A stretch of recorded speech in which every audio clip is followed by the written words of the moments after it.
పరువు కోసం కొందరు, కులం కోసం కొందరు, డబ్బు కోసం కొందరు, సుఖాల కోసం కొందరు, తల్లిదండ్రులను చంపుకుంటున్నటువంటి పిల్లలు, పిల్లలు చంపుకుంటున్నటువంటి తల్లిదండ్రులు, పసికందులు చంపేస్తున్నటువంటి పెద్దవాళ్ళు, పెద్దవాళ్ళని చంపేస్తున్నటువంటి చిన్నపిల్లలు, ఇంత దారుణమైనటువంటి సంఘటనలు ఈ సమాజంలో జరుగుతున్నాయంటే నిజానికి ఇందుకోసమైనా మనం బ్రతికున్నామన్న దరిద్రంగా దారుణంగా ఉన్నాయి. కేవలం కులాంతర వివాహం చేసుకుందని తన కూతురి మీద కోపంతో పసికందుని చంపేసింది ఓ తల్లి. ఈ కాకినాడ జిల్లాలో జరిగింది. కాకినాడలో అన్నవరం అనే ఒక ఆవిడ ఉంది. ఆవిడ పంచాయతీలు తీర్చే పెద్దంట. ఆవిడకు ఒక కూతురు పుట్టింది. ఆవిడ పేరు శైలజ. అయితే ఆవిడ పెద్ద అయిన తర్వాత, మేజర్ అయిన తర్వాత సతీష్ అనే అబ్బాయిని కులాంతర వివాహం చేసుకుంది. 2 సంవత్సరాల క్రితం పారిపోయి ఆ సతీష్ అనే అబ్బాయిని కులాంతర వివాహం చేసుకుంది. అయితే వారికి ఇప్పుడు ఒక పాప పుట్టింది. పాప పేరు యశ్విత అని పేరు పెట్టారు.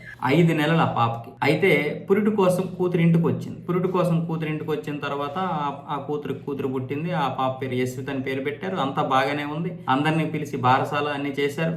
చివరికి ఏమైందంటే ఇక ఎట్లయినా సరే ఈ అల్లుడు సతీష్ని అయితే ఆవిడ అంగీకరించలేకపోతుంది. ఎందుకంటే కులం అడ్డు వచ్చింది అనమాట. ఎలాగైనా సరే కూతురికి ఇంకొక పెళ్లి చేయాలి, తన కులస్తుడికి చెందినటువంటి అబ్బాయితో పెళ్లి చేయాలని ఈ అన్నవరం అనే ఆవిడ కూతుర్ని గత 5 నెలల నుంచి కూడా అలాగ పాముతుంది అనమాట.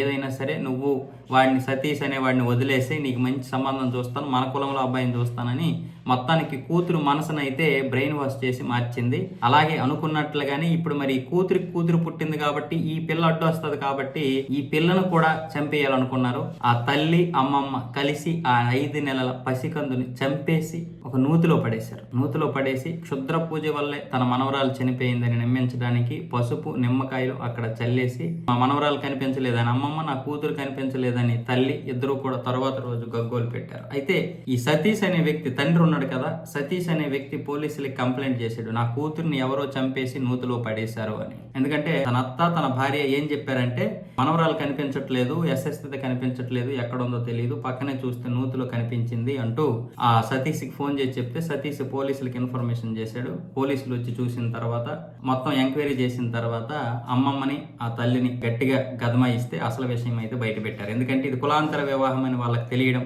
ఈ అన్నవరం అని ఆవిడ వేరే సంబంధం చూడడం, ఇవన్నీ ఏదో అనుమానం వచ్చినటువంటి పోలీసులు తీగలాగేసరికి డొంకంతా కదిలింది. ఇంత దారుణమైనటువంటి మనస్తత్వంతో కలిగినటువంటి వారు ఉన్నారు. క్రూరత్వం ఇది.